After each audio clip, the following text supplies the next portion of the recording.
Hello student, LBT study চ্যানেলের পক্ষ থেকে সবাইকে স্বাগত জানাই। আজকের ভিডিওর মাধ্যমে চতুর্থ শ্রেণী আমাদের পরিবেশ বিষয়ে 2026 প্রথম পর্যায়ক্রমিক মূল্যায়ন পত্রের কেমন ধরনের প্রশ্ন আসতে পারে তোমাদেরই সুবিধার্থের জন্য এক সেট সাজেশন প্রশ্ন এই ভিডিওতে বিস্তারিত আলোচনা করা হবে, সম্পূর্ণ উত্তর সহ।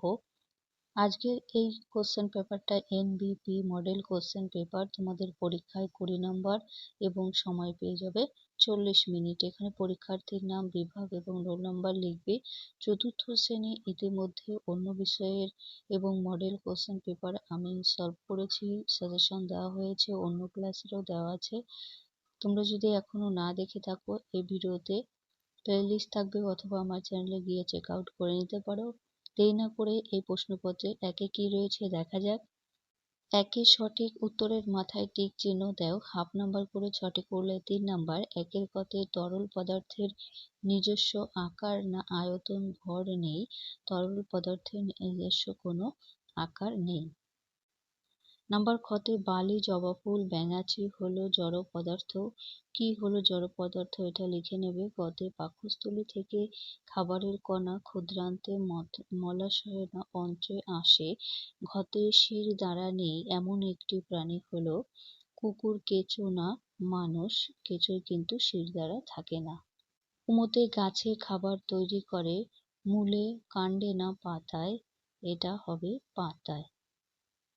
চতে গায়ের রং বদলাতে পারে গিরগিটি, টিকটিকি না মাকড়সা। গিরগিটি গায়ের রং বদলাতে পারে। 2 দাগে শূন্যস্থান পূরণ করো, হাফ নাম্বার করে। 6টির জন্য 3 নাম্বার। 2-এর কথে গাছ খাদ্য তৈরির সময় বাতাস থেকে ড্যাশ গ্রহণ করে। প্রত্যেকে লিখে নেবে। খতে উঁচু পাহাড়ে ড্যাশ কম থাকে, উঁচু পাহাড়ে অক্সিজেন কম থাকে। গতে পায়রার ড্যাশ তাকে দীর্ঘক্ষণ উড়তে সাহায্য করে। ঘতে উত্তেজনায় সাড়া দেওয়া ড্যাশের বৈশিষ্ট্য। ড্যাশটি অবস্থা আছে, 3টি অবস্থা আছে। চতে প্লেগ রোগের জীবাণু বহন করে কিসে। 3 দাগের সঠিক বিবৃতির জন্য সত্য আর ভুল বিবৃতির জন্য মিথ্যা লেখো। এখানেও হাফ নাম্বার করে বরাদ্দ রয়েছে, পরবর্তী পৃষ্ঠায় দেখে নেব। 3-এর কথে চাঁদের বুকে প্রথম পা দেন নীল আর্মস্ট্রং। এটা সত্য না মিথ্যা লিখে নিতে হবে। ঘতে কঠিন পদার্থের আকার ও আয়তন নেই। গতে জেলিফিশ একটি মেরুদণ্ড প্রাণী।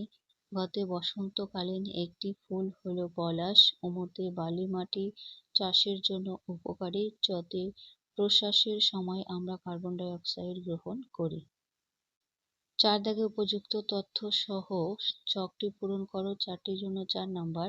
উদ্ভিদের নাম এখানে লিখবে। কতে থাকার জায়গা, কোন উদ্ভিদটা কোথায় থাকে, জলের নিচে জন্মানো গাছ এখানে লিখতে হবে। এবং খতে পাহাড়ি জায়গার গাছের নাম এখানে লিখবে। গতে আছে শুকনো মাটিতে জন্মানোর গাছ এখানে লিখতে হবে। বালিতে জন্মানো গাছের উদ্ভিদের নামটা লিখতে হবে। 5 দাগে বাম দিকের সঙ্গে ডান দিক মেলাও, হাফ নাম্বার করে। 4টির জন্য 2 নাম্বার। বাম দিক ডান দিক। বাম দিকের কথায় আছে মরুভূমির জাহাজ, এখানে কোনটি হবে দেখো। কার্বন ডাই অক্সাইড দাঁত না উট না কাশফুলকে বলা হয়, উটকে বলা হয়। খতে শরৎকালে কাশফুল ফোটে। দূষিত গ্যাস হচ্ছে কার্বন ডাই অক্সাইড এবং ঘতে শরীরের কঠিন অংশ হচ্ছে দাঁত। 6 দাগে নিচে প্রশ্নগুলির উত্তর দাও। 5টির জন্য 5 নাম্বার। কতে লিপ্ত পদ কাকে বলে, উত্তরটা লিখে নেবে প্রত্যেকে। খতে পদার্থ কাকে বলে। গতে কেঁচোকে চাষির বন্ধু বলা হয় কেন, প্রশ্নগুলো পড়বে, ভেরি ভেরি ইম্পর্টেন্ট। ঘতে গ্যাস নালী দিয়ে খাবার কোথায় পৌঁছায়। কুমোতে সুষম খাদ্য কাকে বলে। এই ছিল চতুর্থ শ্রেণীর উপরের সাজেশন। অন্য কোনো বিষয় নিয়ে আলোচনা করা হবে নেক্সট ভিডিওতে।